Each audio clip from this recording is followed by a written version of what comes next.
ಮಹಜರು ವೇಳೆ ಇಬ್ಬರು ಕೂಡ ತಪ್ಪಪ್ಪಿಕೊಂಡಿದ್ದಾರೆ. ಕಬ್ಬಿಣದ ಲಾಂಗನ್ನು ಹಿಡಿದು ರೀಲ್ಸ್ ಮಾಡಿದ್ದಾಗಿ ಹೇಳಿಕೆಯನ್ನ ಕೊಟ್ಟಿದ್ದಾರೆ. ಆದರೆ ತನಿಖಾಧಿಕಾರಿಗಳಿಗೆ ಮಿಸ್ಲೀಡ್ ಮಾಡುವಂತಹ ಕೆಲಸ ಆಗಿದೆ. ಮಹಜರು ವೇಳೆ ಇಬ್ಬರು ಕೂಡ ತಪ್ಪಪ್ಪಿಕೊಂಡಿದ್ದಾರೆ ಅನ್ನುವಂತಹ ವಿಚಾರವನ್ನು ಕೂಡ ಕೋರ್ಟ್ನ ಗಮನಕ್ಕೆ ತರುವಂತಹ ಕೆಲಸವನ್ನ ಸರ್ಕಾರಿ ವಕೀಲರು ಮಾಡ್ತಾ ಇದ್ದಾರೆ. ಒಂದು ಕಡೆ ಶಸ್ತ್ರಾಸ್ತ್ರ ಕಾಯ್ದೆಯ ಉಲ್ಲಂಘನೆ ಆಗಿದೆ, ಮತ್ತೊಂದು ಕಡೆ ಸಾಕ್ಷ್ಯ ನಾಶದ ಆರೋಪ ಕೂಡ ಕೇಳಿ ಬಂದಿದೆ. ವೆಪನ್ ಸೀಸ್ ಆಗಿಲ್ಲ ಅಂದ್ರೆ ತನಿಖೆ ಅಪೂರ್ಣ ಆಗುತ್ತೆ.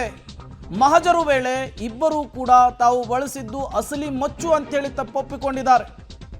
ಅದರ ಜೊತೆಗೇನೆ ತನಿಖಾಧಿಕಾರಿಗಳನ್ನ ಮಿಸ್ಗೈಡ್ ಮಾಡುವಂತಹ ಕೆಲಸ ಕೂಡ ಆಗಿದೆ, ಮಿಸ್ಲೀಡ್ ಮಾಡುವಂತಹ ಕೆಲಸ ಕೂಡ ಆಗಿದೆ. ವೆಪನ್ ಇನ್ನೂ ಕೂಡ ಸೀಸ್ ಆಗಿಲ್ಲ ಅಂದ್ರೆ ತನಿಖೆ ಅಪೂರ್ಣ ಆಗುತ್ತೆ. ಹಾಗಾಗಿ ವೆಪನ್ ಸಿಗುವವರೆಗೂ ಕೂಡ ಹೆಚ್ಚಿನ ವಿಚಾರಣೆಗಾಗಿ ನಮ್ಮ ಕಸ್ಟಡಿಗೆ ಕೊಡಬೇಕು ಅಂಥೇಳಿ ಸರ್ಕಾರಿ ಪರ ವಕೀಲರು ವಾದವನ್ನ ಮಾಡಿರುವಂತಹದ್ದು.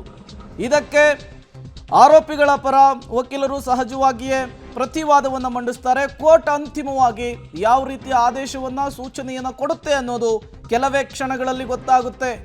ಕೋರ್ಟ್ನ ಆದೇಶ ಸೂಚನೆ ಇಬ್ಬರಿಗೂ ಸಂಕಷ್ಟವನ್ನು ತಂದಿಡುತ್ತಾ ಅಥವಾ ರಿಲೀಫ್ ಅನ್ನು ಕೊಡುತ್ತಾ ಅನ್ನೋದು ಈಗಿರುವಂತಹ ಪ್ರಶ್ನೆ.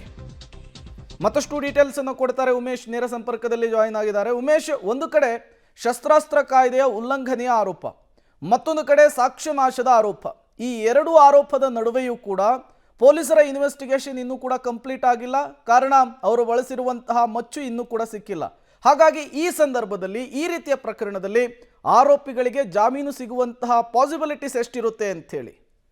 ಪ್ರೇಮ್, ಈ ಸದ್ಯಕ್ಕಿರುವಂಥ FIR ಪ್ರಕಾರ ಅವರಿಗೆ ಜಾಮೀನು ನೀಡುವಂಥ ಪ್ರಕರಣ ಇದು. ಹಾಗಾಗಿ ಜಾಮೀನು ನೀಡುವಂಥ ಸಾಧ್ಯತೆ ಹೆಚ್ಚಾಗಿತ್ತು. ಆದರೆ ಇವರು ಯಾವಾಗ ಅವರ ರೀಲ್ಸ್ನಲ್ಲಿ ಬಳಸಿದಂಥ ಆ ಬಚ್ಚೇನಿದೆ ಅದು ಅಸಲಿಯೋ ನಕಲಿಯೋ ಅನ್ನೋದು ಇನ್ನೂ ಕೂಡ ಪೊಲೀಸರ ತನಿಖೆಯಲ್ಲಿ ಗೊತ್ತಾಗಿಲ್ಲ. ಯಾಕೆಂದರೆ ಪೊಲೀಸರ ಆ ವಿಚಾರಣೆ ವೇಳೆಯಲ್ಲಿ ಅವರ ಪತ್ನಿ ಫೈಬರ್ ಮಚ್ಚನ್ನು ಕೊಟ್ಟು ಹೋಗಿರುವಂಥದ್ದು. ಆ ನಂತರದಲ್ಲಿ ಪೊಲೀಸರು ಪರಿಶೀಲನೆ ಮಾಡ್ತಾರೆ. ಪರಿಶೀಲನೆ ಮಾಡಿದಂಥ ವೇಳೆಯಲ್ಲಿ ಅದು ಆ ರೀಲ್ಸಲ್ಲಿ ಬಳಸಿದಂಥ ಮಚ್ಚು ಮತ್ತು ಅವರು ಪೊಲೀಸರ ಮುಂದೆ ಹಾಜರುಪಡಿಸಿದಂಥ ಮಚ್ಚೇನಿತ್ತು. ಅದಕ್ಕೆ ಎರಡಕ್ಕೂ ಕೂಡ ಸಾಕಷ್ಟು ವ್ಯತ್ಯಾಸ ಕಂಡು ಬಂದ ಹಿನ್ನೆಲೆಯಲ್ಲಿ ಮತ್ತೆ ನೋಟಿಸ್ ನೀಡ್ತಾರೆ. ನೋಟಿಸ್ಗೆ ಅವರು 10:30ಗೆ ಬರೋಕ್ಕೆ ಹೇಳಿರ್ತಾರೆ. ಆದರೆ ಇವರು ಯಾವಾಗ ಇದು ಸುಳ್ಳು ವೆಪನ್ ಕೊಟ್ಟಿದ್ದೀವಿ ಅಂತ ಇವ್ರಿಗೆ ಗೊತ್ತಾಗುತ್ತೋ ಆ ನಂತರದಲ್ಲಿ ಅವ್ರು ಮೊಬೈಲನ್ನು ಸ್ವಿಚ್ ಆಫ್ ಮಾಡ್ಕೊಂಡಿದ್ರು.